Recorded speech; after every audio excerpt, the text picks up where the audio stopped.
Welcome to the How of Business with your host, Henry Lopez, the podcast that helps you start, run, and grow your small business. And now, here is your host.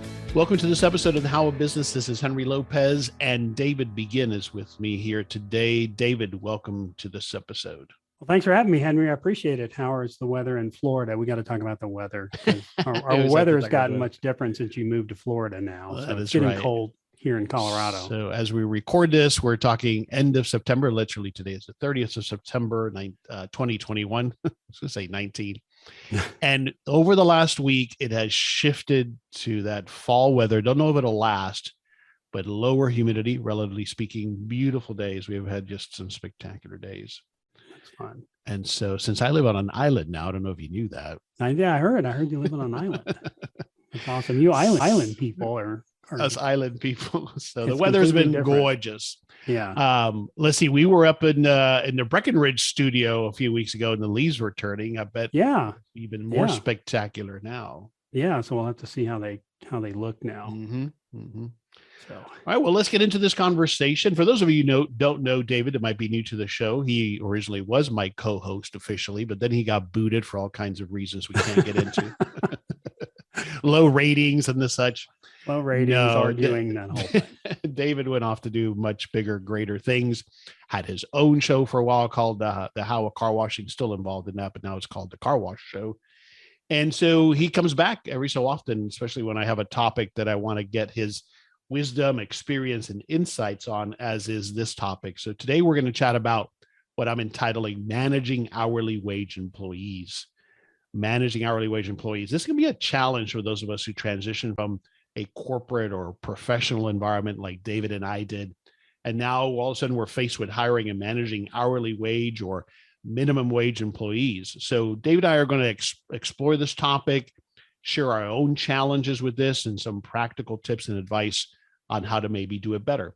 I'm also going to have a free download for you that I'm calling 5 Ways to Engage Hourly Wage Employees.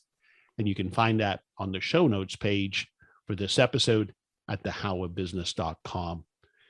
So we're going to make some generalizations. So please, nobody get offended by that. We're going to kind of to analyze a subject. Usually you got to put it in a box. And so that's partly what we're going to do here. And so when we talk about hourly wage employees being different than corporate or salaried employees, I'm not trying to say that one or the other is better or lesser. It's just a reality that there is a difference in our experience. And so that's what we want to chat about. So let me just open it up with this, Dave, and start to get your thoughts. What are some of those differences, if you think back, especially when you first started your business, the car wash business, that you had to be challenged with from having, because you were a manager and a leader and a VP in the corporate world, and then all of a sudden you were hiring hourly wage employees. What were some of those early challenges? I think a lot of it is mindset. So the mindset of the people we used to run with, and we ran with people in the high technology space, which was even, more on the extreme side of what we're talking about. But our environment was much different than the car wash environment and the restaurant environment and any other type of environment where we were hiring employees that were typically hourly wage. So when we stepped into that, and I don't know why I did this. I mean, I still kind of kick myself a little bit, but I just thought they thought like me. And I spent many years being frustrated with employees because I'm like, why do they not want to do it the way I want to do it? Why do they not think the way I think? Why do they not think like an owner? Why do they not think like a manager? And I just simply had an epiphany one day that said, you know what? They just don't. That's not them. That's not their background. That's not their mindset. So we were thrown in an environment, and we thought that environment was normal, Henry. And I think that's probably the biggest realization that I had was we thought what we did was normal, where in reality it probably was very unnormal. Yeah, it's a good point. Yeah. And so when we ended up starting to manage employees and workers, it was a big shock to my system because they're very, very different. I think it's good that they're different. I think we need both types of people. But I think, the biggest thing is you and I were very focused on work. We were very focused on our career. We're very focused on our work. We would, almost do anything we needed to make money and get ahead. We were great about sacrificing sacrificing some family time at times. We would sacrifice personal time. There'd be times we'd be traveling too much. We'd be sacrificing our health. Mm-hmm. But, I think there's a big difference between, we saw some longer term benefits out of that. And I think professional people, will make those sacrifices in hopes of something, where I think hourly workers, because of the contract that they're in with their employers, it's difficult to see how, putting in extra time, extra effort is going to pay off in the long run. So it's kind of a long-term, short-term approach. Yeah, no, a lot of great points there that I want to dive into, especially the point that you make about we have also, to some extent, a generational gap, and we'll dive into that because a lot of the employees that we have had as employees on an hourly wage basis are typically younger. And so there's particular challenges there. And again, there's good and bad, but certainly we come from a generation where it was just, you just did the work heads down to an excess, right? That's one of the things you and I have talked about many times on this show, is that the millennials have kind of figured that out, that what does that get you? But nonetheless, let me just highlight, a few of the things you touched on. As in a career situation, first of all, we're being compensated hopefully at a whole different level where we can usually support a family. When we're talking about hourly wage employees, that's not always the case. So it makes sense that they don't look at that job the same way that you and I looked at our highly compensated sales jobs, right? Right. That's normal. So at the corporate level, you have more of that focus on career, on professional advancement, usually more self-directed, probably if nothing else, because you're later in your career, you're more mature, perhaps. You're not usually at that younger phase, and you've got a job that you feel is a career, not just a job that serves a temporary need or short-term need. On the flip side, of course, though, and you sort of alluded to, is we have these huge egos and these big demands. You more than I did some management. You managed a lot of these people in the corporate world, and it comes with its own set of craziness, right?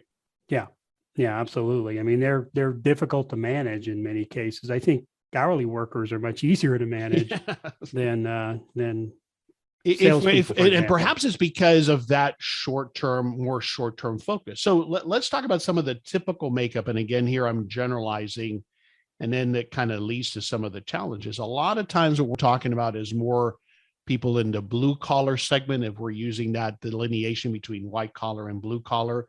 So a lot of times in our businesses, it falls more in that category. They tend to be younger, as we talked about, the millennial generation, or even younger now. Temporary or transitional. In other words, this job that they have with us, they don't necessarily aspire or even think 5 years down the road, or maybe even 2 years down the road. So it's a much shorter term focus, understandably. That's something that it was an epiphany for me, David, and related to the mindset points you're making, is I had to come to accept that, because the only way I knew how to coach and ask questions about what people wanted was, the typical, where do you see yourself 5 years from now? Well, a younger person, and especially a person in these types of positions, they're like, what? I'm not there yet. Yeah. I'm worried about how am I going to pay the bills this month, or how am I going to pay the insurance on my car this month because my parents are making me do that, or how am I going to get through school because I'm working as I go through school. That's a lot of what we are dealing with. So a lot shorter term focus, not typically when they come to work for us, is this a career position. Now it could turn into that, and there's certainly hourly wage employees that stay places for a long time, but that's usually the exception. So those are some of the typical makeup. Anything you would add to that? Yeah, it's very different than when you and I did it. And I think that's good. I think if you look at kind of let's take the last 150 years, I think there was many more people than there were available jobs. And I think that gave an upper hand to employers for years and years and years. And I think we're starting to see a transition with, there's just less people in the population for the number of jobs that are out there. So I think I think the power is transferring from the employers to employees to some extent. Yeah. And, I think our kids looked at what we did and said, I don't want to do that. I don't want to sacrifice like that.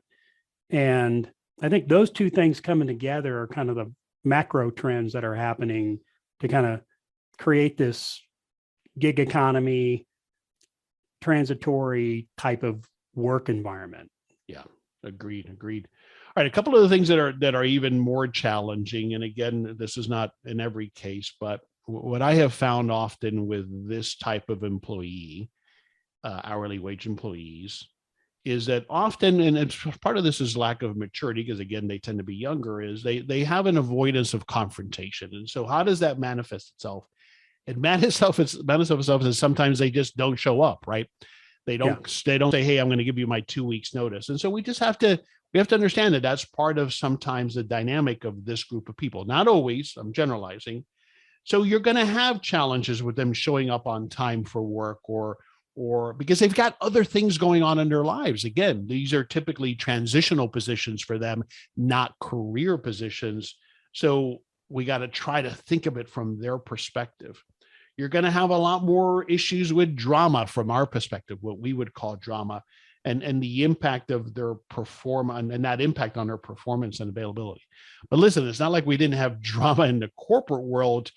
It's just that there was more for most people, there was more at stake. And so it was less interference of that drama with their day-to-day performance. What do you think there? Yeah, I think so. I think when you and I started our career, it was important that we keep our personal lives at home, right? And we were told that probably 50 times, but I think new generation really doesn't differentiate between their personal life and their professional life. And you see that in the workplace, and organizations that address that and support that and deal with that tend to keep these people longer than the organizations that don't.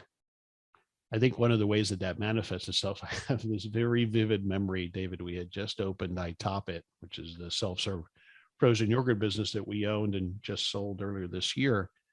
And we had a young lady who worked for us who posted something that was inappropriate from our perspective, but included our name in it. In other words, it was identifiable that it was something she was complaining about at work. And we talked to her about it, and it was such an eye opener for me because she really had no concept that was the wrong thing to do from our perspective, right? Yeah. Because her communication over social media and her life and work, it was all together. There was no delineation there, like you're saying, that we are used to, certainly in our background and in our corporate environment. And that was something that was a huge learning experience for me. Yeah. Yeah, I agree. And you and I mean, we got slapped upside the head many times, doing interviews and screening candidates. And it was just, we it's no longer in the 1980s, I guess.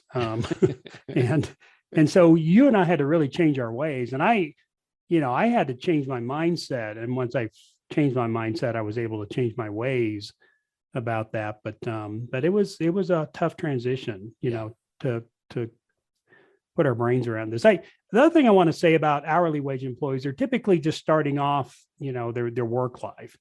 And so they either just got out of college, or they're out of high school, or they went to community college. And so they're developing skills. And I think there was an expectation for the most part, if we went into our careers, that we had developed skills. And I think we have to kind of meet people where they're at. Some people are never taught some of these basic skills that employers are having to teach, like show up on time. When you and I grew up, that wasn't even a question. And our parents would instill that in us anytime we started working in high school. Hey, you got to show up on time. You got to be there. You got to show up for work. If you're not going to show up on work, you got to call your boss. If you're sick, you got to call them early. The things that are typically not happening now. So, most of these people have a subset of the skills they need to do the job. And it's our responsibility as employers to decide, where do we need to fill in those gaps? And I think that part of that mindset shift, David, for both of us was from thinking, oh my gosh, I have to do this now. Are you kidding me? To, well, I get an opportunity to impact a young person, and they leave here, whenever they leave here, 6 months from now, a year from now, 2 years from now, a better young person, because Yes. we've helped them with developing those skills. And I think that's an important mindset shift. If you go at this fighting it, boy, I want them to be like we were, you're going to be miserable for the entire process. Yeah. Because they're not, right. They didn't take the same path we took. They don't have the same interests and desires that we have. Like I talked to a lot of people. I was even talking to my son's high school class, maybe 5 or 7, 10 years ago, to his DECA class, which is kind of a business presentation type of club. And I would ask how many people wanted to own their small business, and I was surprised how many people, even in that DECA class, were not interested in owning a business. And we've got friends in the medical field that are trying to they're kind of in their early 60s. They want to retire. They can't find people who want to buy the practice, because even younger doctors don't want the responsibility of owning a practice. They just want to work for someone else. So they got the flexibility of living in Florida, or go living in Colorado, or moving to Montana. They cherish flexibility a lot more than they do, taking on responsibility. Yeah, such a great point. And then also to that point is what we have found, and everybody, I'm sure others listening have found, is that, listen, these young people, they're going to be just fine. This is a great generation, just like other generations. It's just different in their perspectives and in their mindsets. But we have had wonderful young employees that impress us every day. So it's not that we're here complaining as old men about these youths today, Right. that have no potential. That has not been my observation at all. No, yeah, not exactly. And there's some things they do which I love. I wish that I would have done it. This whole mindset on how to look at that balance of life that we gave lip service to. Yeah, it's brilliant. They're spot on in identifying that that's what life should be, not this sacrifices that you mentioned that we made in our careers. Exactly. Yeah. And I love what they're doing, because I think it's time. And I am siding with the employee many more times. And that's when I realized, as an owner, my job as an owner is, how do I develop and take care of my employees? Because I figured out, once I took care of the employees, they'll take care of the business for me. So I had focused my efforts on, how do we develop, train, encourage, and send employees and make this a great place to work? And when you do that, then you not just make it a great place to work, but you make it a great place to own and lead. Yeah. As opposed to a combative environment where you look at your hourly wage employees as the enemy sometimes. Yeah. If you go down that path, you will hate being a business owner. Yeah. Okay, so we've touched on it, but let's talk a little bit more about what motivates, in our experience, hourly wage or minimum wage or blue collar employees. We've talked about that, but I think it's about meeting their immediate or short-term needs. This job satisfies or provides for them on a short-term basis. So they're looking for things like fair pay, certainly, but you touched on it. Flexibility is almost more important than anything else. Like that flexibility in their schedule, either because they're juggling school, or maybe they're a young parent, or they've got other interests going on. There's a lot that's going on in their more transitional phase in life, that if you can accommodate that, as opposed to the more stringent, we work 9 to 5 here, 6 days a week, that's going to be harder to attract and retain these types of employees, right? Yeah, exactly. I think flexibility is one of the most important attributes that young employees are looking for. And we see that with the flex work, the work at home versus coming back to the office issue that we're dealing with now. People are just, almost putting their foot down that they don't want to go back to the office. They don't want to do that grind that you and I did, where we're in the traffic for 45 to 90 minutes, one way, going to the office, sitting in an office and spending that time coming home. How many hours did we spend in the car, Henry, driving to the office? Oh gosh. I remember it well. I remember I had a manual transmission back when that was still an option. and thinking, oh gosh, I got to get an automatic car because of this stop and go traffic in Dallas. Yeah, it was just, I mean, think about it now. I mean, that's one of the great things that's kind of come out of this pandemic is, do we really need to be doing what we're doing? And I think that's been a great reset for both employers and employees, and you hear the bad stories about employers doing this or employees doing that. And you're always going to have like you say, the small percentage of people who are trying to ruin it for everybody else. But I think this has been a great reset. And I think people are going to, I think corporations are going to take a fundamental look at how they interact with their employees and how can we make it a good environment for employees to want to work for us. Absolutely. All right. So speaking more about what motivates them, I had an opportunity back on episode 263 of the How a Business podcast. I had a chance to interview Chris Tuff, and he's known as a millennial whisperer. He wrote a book about it, and we chatted about it. A couple interesting stats he shared. He said millennials, according to his research, are on track to make up 75% of the workforce by 2030. So again, it's younger and younger people that we're talking, not always, but younger people typically that we're employing here at an hourly or minimum wage. And they're motivated by more than just money. They want to belong or be part of a greater purpose. That part of it has been a challenge for me as well, because again, we come from the background and mindset, which is, what purpose? The purpose is you get a paycheck and you get benefits and, career advancement and, who cares about what the impact is on the world around us or our community. But this is important to younger people. And believe it or not, even as hourly wage employees, that's an important part of what they want to have as part of their work environment. Yeah. Yeah. They do want to believe in what they're doing. And sometimes it's called work for a reason, right? And sometimes there's not a general purpose to it, but they want to be connected to what they're doing and why they're doing and, how what they're doing is making a difference. And so if you're explaining that to people, like in the car wash industry, how is that making a difference? Well, we're making people happy, right? When people come through the car wash, there's no better feeling for me and most people than when they're coming out the end of the car wash tunnel and their car's clean. And so they feel good. So there's a psychological lift that we're giving people. We're in the business of making people happy by giving them a clean, shiny, dry car. And so when you think about it from that perspective, then, okay, that's our mission, guys. Our missions are to serve our customers, to make them happy, to meet them where they're at today, if they're grumpy or if they're happy, and once you communicate that, okay, then they start getting it. They start, okay, this is why we do this. This is why we make sure our equipment is working properly, because our equipment is what makes people happy. Yeah. Absolutely. And you got to communicate that and set that vision, that culture that then people buy into, especially hourly wage employees.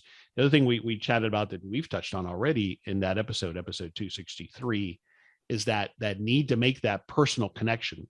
That's one that I think I still to this day struggle, because I believe, and I think that most people would agree with me, that you got to be careful as to how personal you make that relationship. It is an employer-employee relationship. However, you want to know about them and somehow be connected in their lives, because that's important to them. Yes. We were, like you touched on, we were taught to separate work and life. The reality now, because of this balance that they're striking, it's all intermingled. And that's why they'll text about something or post something that to you or I might seem inappropriate, but to them it's just the way they communicate, the way they live their lives. Yeah. And if you think before the industrial age, for example, we'll go on the Wayback Machine here, where most people worked on farms. I mean, there was no differentiation between your personal life and your work life. It was just, it was your life. And then when we put everybody in factories and in desks and offices, we sort of had this expectation that you kept those things separate. And I think you're starting to see that swing around where, people don't want that anymore. They don't want to compartmentalize their lives between here's my work life and here's my personal life. Yeah, agreed. All right. I'm sorry, you say something? Yeah. The other thing I want to mention here, and this was a big mind shift for me, is if people go to work for you, they don't go to work for you thinking they want to do a bad job. Mm-hmm. They want to do a good job. They want to feel good about what they're doing, and they want to get better at doing what they're doing. And I think when I fundamentally took that mind shift, that people that come to work for me want to do a good job. And so what can I do as an employer to help them do a good job? How can I take friction out of the process for them so that they can do a good job? That made a big mind shift difference for me. It's such a huge perspective, David. I mean, I so completely agree with that. And that's been my experience as well. And if you're listening and you're at a point where you're just burned out with all of your employee issues, then I would challenge you to kind of stop and take a step back and think about it, as David explained it, that really it's us that have to change our mindset and our philosophy on this. I agree with you wholeheartedly. I've always believed that most people want to do a good job. And so what you and I started doing many years ago is when something didn't go well, somebody didn't do their job, somebody didn't show up, we always pointed the finger first at, okay, where in the system did this happen? What can we do better? Did we not screen properly? Did we not onboard them properly? Did we not train them properly? Did the system let them down? And usually I can find issues there. Not always. Sometimes it was just the wrong fit. But if you take that perspective, you're just gonna enjoy your business so much more. I know I've said that before, but that's such a key point. I see so many people get so burned out in their business because of the way they look at the employees. Yeah, exactly. And then if you become bitter, you become angry. Oh, it just escalates, and then you end up having a heart attack. All right, Yeah. There's a bunch of other episodes that some of them that David and I have done early on employees. So if you go to thehowabusiness.com, click on podcast archives, and then employees, you'll see all of the episodes previously, different topics related to hiring, retaining, and onboarding employees. So a couple more things about attracting. It's interesting. I did a search online on a couple of job postings of people who you would normally think of as hiring hourly wage employees like McDonald's. Listen to this little blurb that McDonald's has on their website for applicants. It says, quote, working at McDonald's restaurants gives you an opportunity to build a successful future while offering a number of perks and the flexibility to meet your goals. Both McDonald's and its franchisees offers their employees a variety of development opportunities, ranging from world-class training programs to high school completion courses and higher education tuition assistance. So, the things that highlighted there are flexibility we've talked about. They're offering their employees more than just the job, but hey, I'm going to help you finish high school or finish college or help you with that, whatever it is. You're on a vocational track, whatever it might be. Young employees, hourly wage employees value that. Otherwise, McDonald's wouldn't put that at the top of their main site to attract employees, right? Right. Here's another example. There's a car wash chain, and when they listed their benefits, competitive pay, college tuition assistance, flexible schedule, benefits for full-time associates, obviously, a fun, rewarding environment, and team atmosphere. So think about all the keywords there that we've been talking about. Again, it's that tuition assistance in that case, flexible schedule, a fun environment. So those are all key things that we need to think about. Are we creating those experiences? Are we offering those types of benefits in our businesses? Yeah. I mean, all that's important because you want people can't go to work for you and worry about health insurance, or they can't go to work for you and worry about, am I going to get time off or not? And if you're just treating that as, you're an hourly worker, you work your hours, when you're not working, and that's pretty much it. Those people will always have an eye toward other businesses. And if you want to retain employees, which is the big issue that people are struggling with now, make it a place where people want to stay. Mm-hmm. Don't expect employees to stay if you're not making it a great environment to stay. Agreed. And McDonald's probably doesn't expect people to stay, most of their employees, they don't expect them to stay there forever. No. But they've done a good job of saying, hey, we're going to help you develop the skills to build a successful future. and we're going to train you, and you're going to leave here with a bunch of skills that you're going to be able to take on either to college or your next job or whatever. But we want you to launch from here to be a better version of yourself than you were when you came. Yeah. And if they can extend someone staying with them instead of 6 months, a year, instead of a year, 2 years, that's a phenomenal win for an employer. Yeah, it's huge. But I think McDonald's understands, look, we're not going to keep these employees for a long time. They're not career employees, right? Typically. Yeah. This is a job where you start learning how to work. That's right. And we're going to do everything we can. We're going to make it great. We're going to support you in whatever way you need supporting. But I don't think franchisees are sitting around wondering why people are leaving in 12 to 18 months. I think it's part of the job. It's part of the job. But make it a great place so they tell their friends. They want to get their friends to work there. The people that are working that are happy and they're getting their needs met. Again, certainly that's an example in the food industry where turnover is high. We're sharing these examples just to kind of give you these thoughts, these ideas, these experiences. And again, a lot of you listening might have both professional employees, salaried employees, and hourly wage employees. The key takeaway, hopefully, so far is that there are differences here that we have to be mindful of, and a lot of it is mindset. But I want to take a step back to attracting employees, Dave. You got a lot of input and guidance and coaching and a lot of thinking that went into, I don't know, about 5 years ago, maybe now, when you brought in an HR consultant to kind of help us. I think I was working with you at the time to try to find this GM position, I think it was. And we were just struggling with it. And we had this forced mind shift, I call it, perspective of, we always thought in the interview and the attraction process that the prospective employee had to sell us on why they should join us.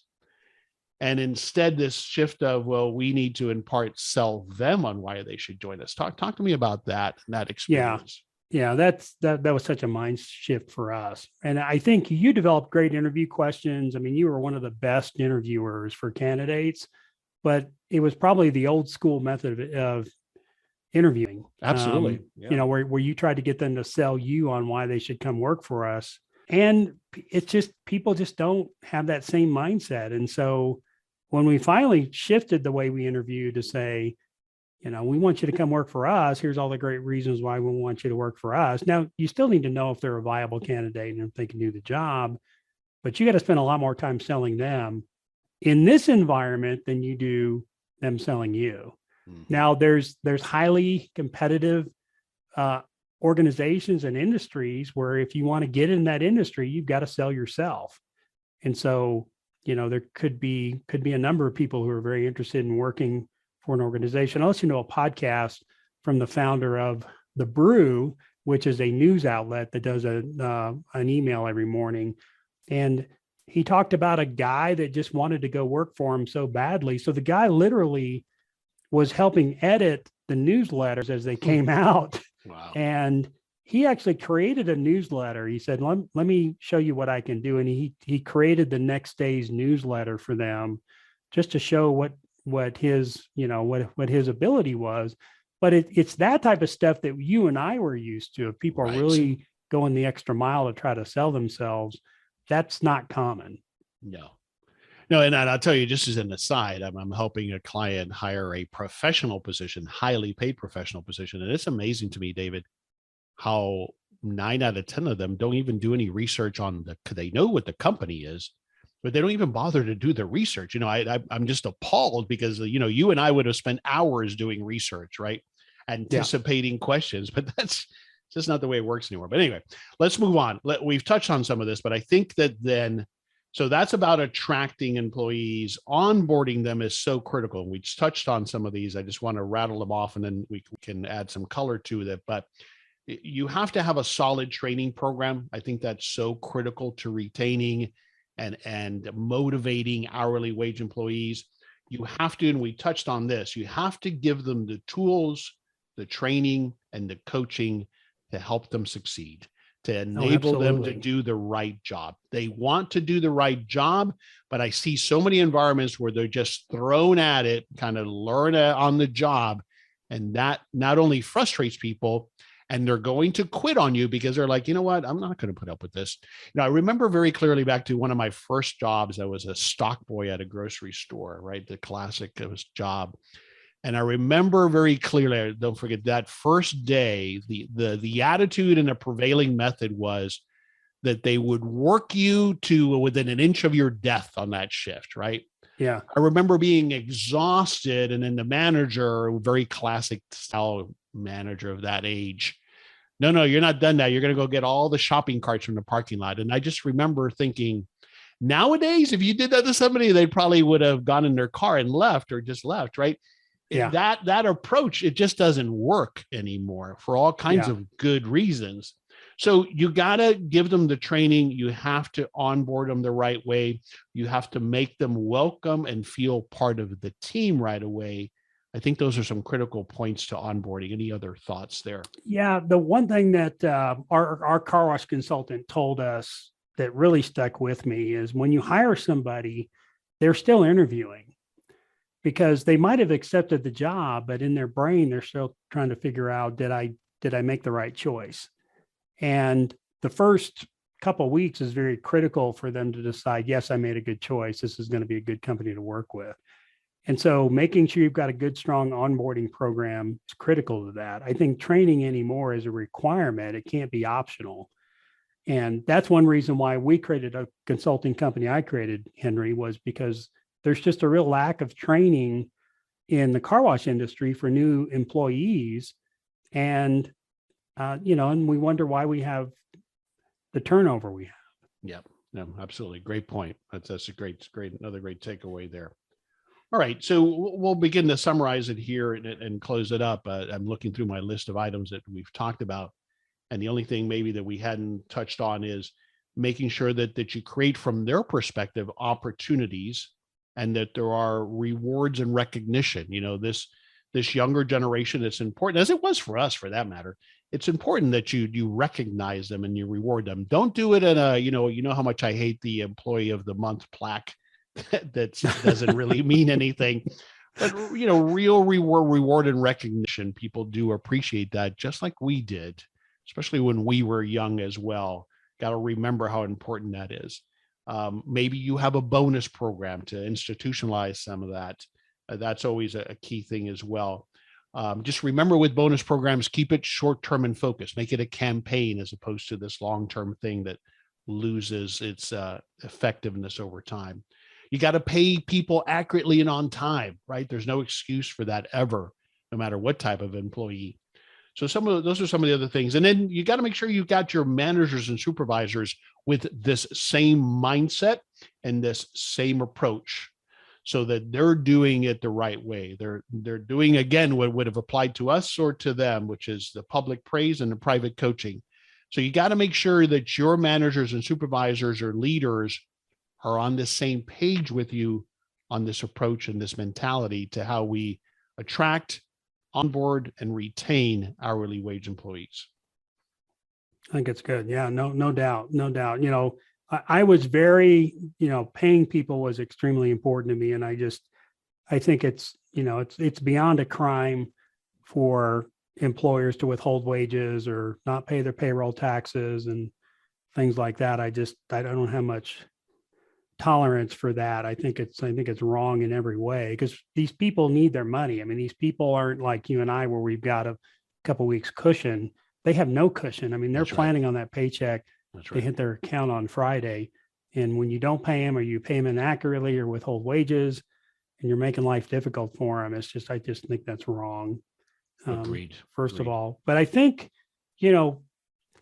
part of this, the other thing, I think we were talking about rewarding people, I think, well, whatever culture that you want to develop, and we were trying to develop a culture of serving the customer by, keeping the tunnel clean, by making sure the equipment was tuned, but also by serving, if the customer had a need. So, in your meetings, I think one thing that we were getting good at was telling the stories of people who did that. So there'd be examples, and I still think about these examples of employees that have waited. So they've locked like a customer might have locked their key in the car when they were vacuuming out their car or something along those lines. And the customer would or the employee would stay there with the customer long after close until their husband or wife or friend could come and bring them a key, or a locksmith was coming, and they stayed with them. Or if they had a battery that was dead, which happened often for whatever reason, people would drain their batteries in our vacuum parking lot. We had this portable charging unit we would take out there and, get them to jumpstart their car. And we actually purchased that so we could do that. But telling those stories of what employees are doing that reinforces the culture and reinforces the points that you want to make in your employee meetings really, helps craft that culture. And I think we've all been in organizations where we've seen good culture and we've all seen bad culture, but it's a lot more fun to see good culture. So how do you reinforce culture? You reinforce it by telling stories of things people did to point out the fact that we're a customer service organization. Yeah, great example, great point. And it's about focusing on catching your employees doing the right thing and then sharing that. And you will be surprised as to how often, especially over time, as you develop that culture where it's not us against them, how more of that will happen. And you celebrate that and you share that. Great. Yeah. And anytime you're interfacing with employees, whether you go on site or you go to the store, find things that are going well. It's interesting. My personality and characteristic is I'm one of those guys that could find, when you had two pictures next to each other and there was something different about them, I could find that in seconds, which is a gift and it's a curse, because you start using that against your employees. When you go on site as an owner or as a manager, you start seeing everything that's wrong. Well, keep that inside you and, mention it as you're walking out the door, but spend your time pointing out what's working, what's going well, because people crave that. And even, they do, even managers and VPs crave that. They want to know that they're doing well. So find things that are going well, tell them what's going well, and then, figure out how you're going to casually mention, hey, here's a few areas of improvement maybe we can work on. But don't walk in like I used to do and point out all the things that are wrong that need to get fixed, because that just deflates the entire team, and it doesn't create a culture where people want to work for you. Absolutely. And not only, and of course it undermines the managers and the supervisors. It's just, and it makes you crazy, right? So it's hard. It's a mindset shift. And to me, that's how I'll summarize and close here is this: at the end of the day, everything we've talked about starts with us as the owners and your partners, whoever else are in the high level leadership roles in your business. But it's our mindset that needs to shift on this. It really is. Everything else will flow from there. Sure, we've shared with you some tactical ways, and you can find a lot of other tactical ways to do this. But it starts with us making this mind shift adjustment as to how we look at this. And trust me, not only will it make it a business for you that you will better enjoy owning, but you're going to get out of this labor force the best of them. And there's a lot that's good there that you will be able to leverage. And everything will just be better. The culture will be better. Customer service will be better. Your efficiencies will be better. All of it will work better, and you'll retain people a little longer, which is huge. Yeah. Yeah. And I'm the poster child, because I was the operational manager, and I lived, in the dark world for many, many years. And I lived in the good world for many, many years. And my only regret is not figuring this out sooner. It would have changed a lot of things in my life. It would have changed a lot of things in the life of the employees that worked for me. And I just wished I would have figured that's, if I had any business regrets, that's probably one of the biggest business regrets, is I didn't figure that out earlier. Well, it just, we're not taught that. Even if you had gone to business school, they don't teach that. So it's one of those things, David, that I think sometimes for most of us, we just have to learn it the hard way. And so that's the case. All right. Before we close out, give us the latest on what's going on. You mentioned and referred to it, Car Wash OS, which is your latest venture. Give us an update on that, if you would. Yeah, so it's going well. We're getting our client base built up, and we're really helping existing car wash owners and new investors in the car wash industry sort of lay out the processes and procedures and the training necessary to be successful out of the gate.